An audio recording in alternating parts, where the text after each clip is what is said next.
All right, I'm going to talk about the major processes or functions related to the digestive system.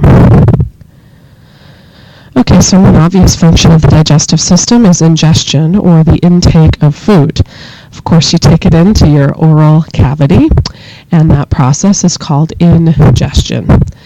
And then immediately, from the oral cavity all the way down to your small intestine, you do a process called digestion. And I'm sure you already know that digestion is the breakdown of molecules. But there's actually two ways you can break substances down. You can break them down chemically and mechanically, or physically. Chemical breakdown implies the use of enzymes to break bonds between atoms. So chemical digestion is going to require enzymes.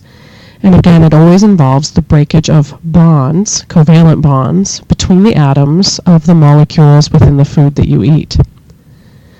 Mechanical digestion, or physical digestion, does not involve the breakage of bonds, but rather the breakage of large food particles into smaller food particles. So that would be like chewing or churning of the stomach, or the various movements that can take place in the small intestine. All of those would be mechanical digestion. Sometimes chemicals are used to do mechanical digestion, as in the case of bile. Bile does not break bonds between lipid fatty acids, but rather bile takes large fat droplets and converts them into small fat droplets. So even though bile is a chemical, it is an example of mechanical digestion because it does not break any chemical bonds. Propulsion is a catch-all term for the movement of food. We do various types of propulsion in the digestive system. There's something called peristalsis, something called segmentation. So there's various mechanisms or means of propulsion. But always propulsion is going to involve, at least after you get past swallowing, propulsion is always going to involve smooth muscle. Whereas swallowing itself does involve some skeletal muscle as well. All right, absorption is possibly the most important step. After you have broken down macromolecules into monomers, so once you've taken big polymer food particles and broken them down into their component parts called monomers, you've got to actually absorb those monomers, those food nutrients.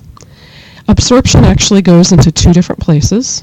Most of the nutrients you absorb go into your blood, but some of them go into your lymph. Ultimately, though, the nutrients will end up in your blood. All right, and finally, the last function of the digestive system is one we know and love, and that is defecation. And that, of course, is the removal of feces, poop, from the body. Defecation involves the removal of undigested wastes. So feces is going to contain a lot of undigested materials, especially fiber or cellulose from plant products. We're unable to digest cellulose. But defecation also involves the removal of bacteria from the body. So feces is actually as much as 80% bacteria and only about 20% undigested plant products.